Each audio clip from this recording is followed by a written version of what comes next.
Hello everybody, it's Sunday and it's been about a month since I made my last post, but I felt like today especially I have to make a post. I'm seeing everything that Americans are experiencing right now. So when I describe to you what I'm seeing and what I'm feeling and what we're all experiencing, it's pretty much going to be like me regurgitating what you already know and what you're already hearing from other YouTubers and the news media, maybe your neighbors, your friends. We're all going to regurgitate the same thing. So basically, we're just venting. So anyways, here we are in December, almost a year since this buffoon president that we have started his presidency in office. This is what I see. I see and I feel more tension in the air. People have a little bit more hostility, but they're trying very hard not to stir up any problems. I just went grocery shopping, and I see the biggest difference there in the volume that people are spending on food. I am a single person. And food is not my only cost of living expense. So before I continue with this, I want to say thank you to all of my subscribers and to those people who are visiting me on my channel for the first time. If you people see something that interests you or resonates with you, then please consider on subscribing. If you do, hit the bell, give me a thumbs up, leave me a comment or two. I'll be right back with more.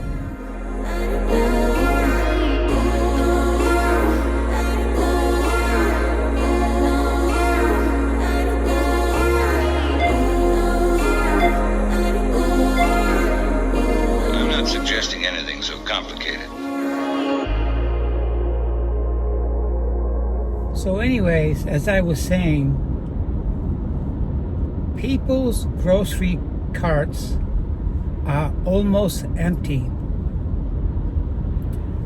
People are coming to the store to buy a lot of single stuff, but they're not doing grocery shopping in its largest volume if they have a family. I myself, I spent about $50. I'm watching my spending, but I have food at home. But I like to do my weekly groceries just to have what I need to do my cooking. And a few days ago I made some meatloaf, and I want to make another meatloaf again because I just love meatloaf. And I got some bread, I got some spices, I got some of my favorite snacks, a little pouch of cookies, half a gallon of ice cream, and stuff just to keep in my freezer, extra meats. So anyways, I'm seeing people being very, very selective when they go grocery shopping. Now, I'm no different than they are. They're being selective, I'm being selective about what I'm buying. The cost of groceries has definitely gone up. We're living in hard times right now, whether you're struggling or not. A lot of people are struggling. A lot of people are living paycheck to paycheck. I feel more sorry for those single mothers and those single people who live alone, and they're really trying to make ends meet. It's tough, guys. It's hard. I can feel the vibrations in the air. The other thing I want to say is, as most of you guys know, my home's up for sale. I've had about 4 or 5 viewings but I haven't had any luck yet with selling it. But every month I make my mortgage payment and I make my HOA payment. And what led me to make me want to sell my home? Two things. Taxpayers, we are taxpayers. If you're working, you're paying taxes. Even if you're not working, you're still paying taxes. When you pay taxes to our federal and state taxes, there are money being set aside for you. You're also helping the economy, and you're helping with the private sectors, keeping the roads repaired, making sure that everything is on the up and up with local governments. Make sure the policeman's getting paid, the fireman is getting paid, or whatnot, okay?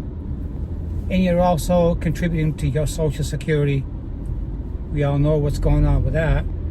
And also Medicare, we all know what's going on. We all know what's going on with our health insurance that we paid into for many, many years. But besides all that, and the cost of living, and the groceries, basically what I want to say is, we're not stupid.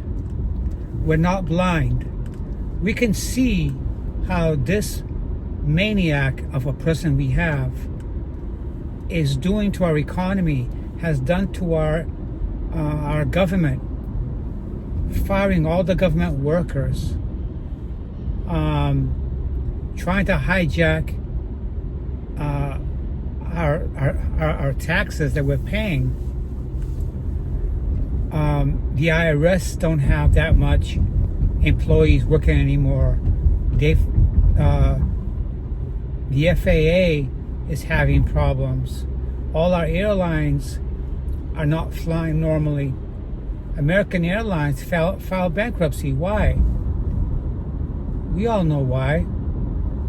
We've had the most downed aircrafts in the past 14 years. 14 years. The last accident we had before Trump came into office regarding an airline was in 2009.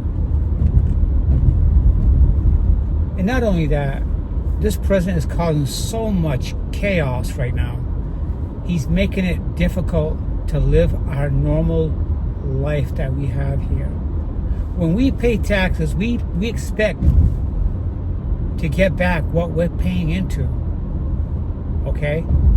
How can we pay taxes and support people we get in office if they're not doing what they're voted to do, right? We basically pay their income. We sign their checks. We're their constituents. Are we not? It's like, for example, I pay HOA where I live. Okay? But I don't like the HOA. I admit I made a mistake buying the home I have. I like my home. I love where I'm located. But I don't like the HOA. That's my biggest problem I have, and that's the main reason why I'm selling my home. Okay? They just did a community inspection, and they're sending out letters of what should be done, and they give you 2 weeks to do them. Why am I paying HOA fees, $300 a month, so they can tell me when I should do it and how I should do it and how long I got to do it? That's insane. I never thought it was going to be this bad, guys. That's why I'm selling my house. All right?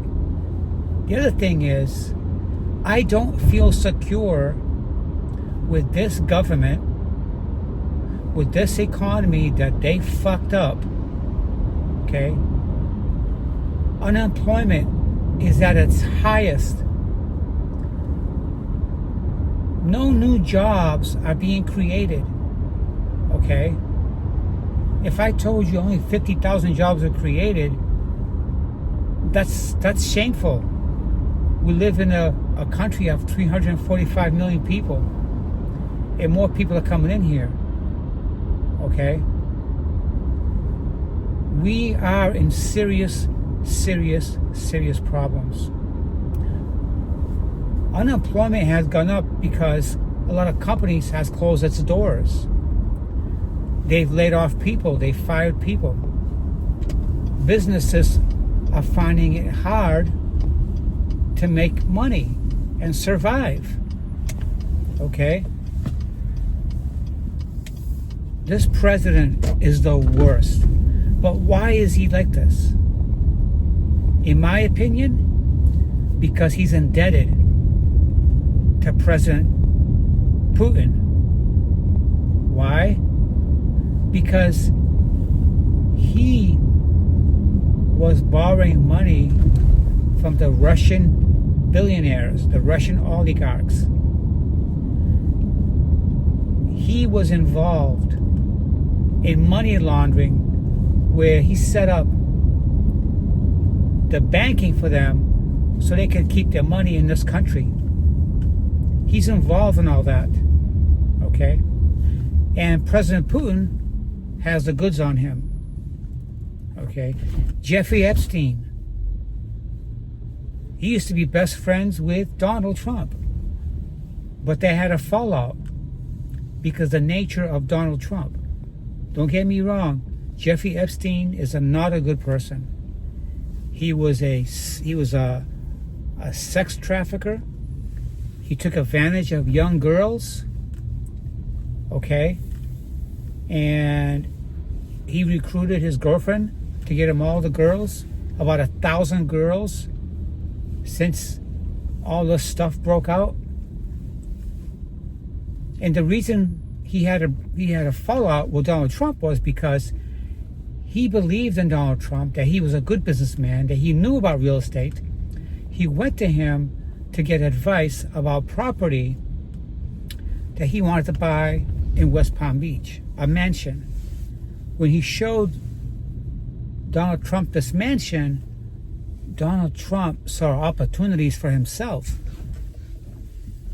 So instead of doing what Jeffrey Epstein asked him to do, to give him advice on this property, Donald Trump reached out to Russian oligarchs to borrow $40 million. So they gave him the $40 million, and Trump turned around. He bought this mansion that Jeffrey Epstein wanted to buy, and he profited from it. He made almost $100 million. He paid back the oligarchs their $40 million plus interest, and he made millions on this deal. And Jeffrey Epstein was hung out to dry. So what did Jeffrey Epstein do? He threatened Donald Trump, because Jeffrey Epstein has the goods on everybody.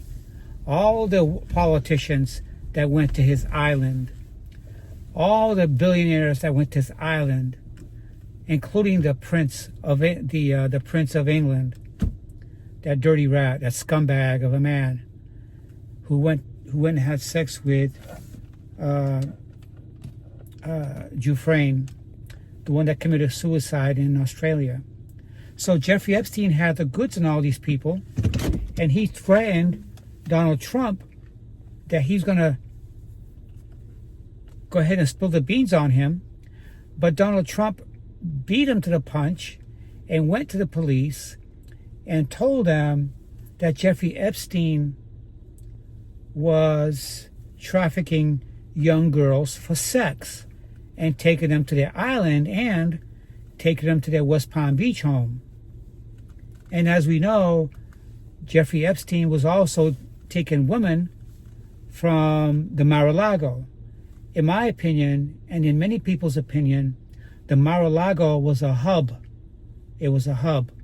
That's where the girls would go from this country that he would get into his sex trafficking with young girls. So Donald Trump beat him to the punch, and they convicted Jeffrey Epstein twice. The first time he got a deal. They let him off the hook. He would only be serving jail sentence part-time, and in the evening he would go back to jail. But basically, when he was in prison the first time, it was like him being in a beach resort that he called jail, and he had an ankle monitoring system on him.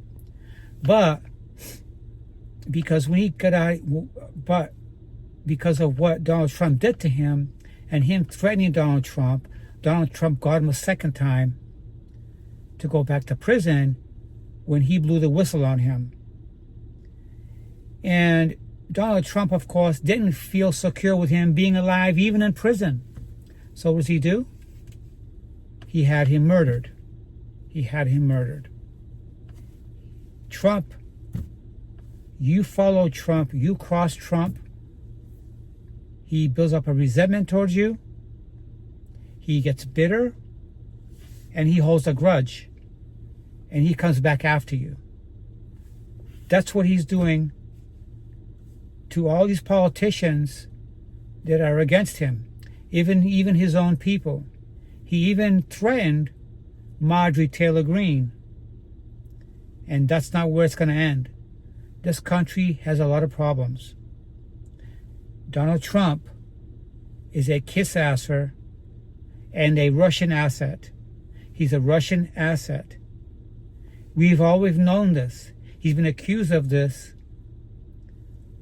for decades. Okay? His association with Russia. He been to Russia before he became president. Okay? He was mixing up with Putin. When Putin came to this country about a month ago or more, our military actually rolled out the red carpet for him. Can you believe that? Our military and Donald Trump rolled out a red carpet for a guy who's pulverizing Ukraine, causing the most deaths and the most destruction. If he's like that, do you think he cares about you and me? A lot of the MAGA supporters are dialing back, but yet there's still more that still support him. I don't see how they can do that. Look at our country. People can't afford to get groceries. They can't afford to get their prescription medicines. It's just horrible. It's horrible. It's horrible. It's horrible. But I have to go because I'm getting an important phone call come in, and I'll be talking to you guys soon. So leave me a comment, give me a thumbs up. Let me know what you think about this discussion I just had with you guys. I know that I'm going to resonate with a lot of people because I'm not the only one who's feeling the squeeze and the pinch and getting these negative vibes about our country, about our economy, about where things are headed. We got to get this guy out of office. There's no way that I can see half of Americans agreeing with this bum who falls asleep in the Oval Office, who falls asleep at every meeting he's been to. People essentially do a speech and they're talking to themselves because this guy's got his eyes shut and his head's bent back and he's snoring. What the hell is this? Can you imagine if President Biden ever did that? Why we have to accept this guy from being the way he's being? Cruel, ugly, mean, evil-spirited. He's worse than the Grinch. He's horrible. I'm so happy that his health is in decline. And every day I wake up and get my head off my pillow, I hope that he's dead. Hate me, whatever.